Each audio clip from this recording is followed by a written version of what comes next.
Dalawang indibidwal ang nasawi sa isang insidente ng pamamaril sa public plaza ng Barangay Danao, Balud, Masbate, alas 12:30 ng madaling araw kahapon. Kinilala ang mga biktima na sina alias Juban, 42 anyos, residente ng Barangay Danao, at alias Lena, 48 anyos, residente ng Barangay Ilaya. Habang ang suspect ay kinilalang si alias Bert, residente rin ng Barangay Danao. Batay sa investigasyon ng Balud Municipal Police Station, nagkaroon ng pagtatalo sina Juban at Bert matapos ang isang basketball tournament. Bagamat nagkaayos sila, muling nagtalo ang dalawa na nauwi sa pagbunot ni Bert ng baril at pagpapaputok. Tinamaan si Juban sa braso at dibdib, habang tinamaan din si Lena sa dibdib habang tumatakbo palayo.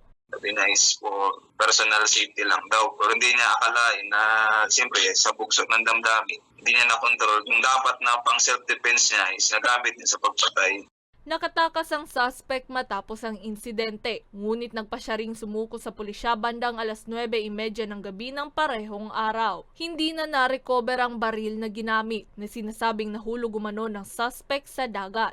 Pagka-surrender niya kahapon, sabi niya is apa ng pagtakas niya kasi nataranta na siya, dumaan siya sa dagat, nahulog sa dagat po, ma'am. Pero sa ngayon po, ma'am, nagsisearch pa rin kami, baka mahanap namin po, ma'am, yung baril kung saan na part na nahulog po.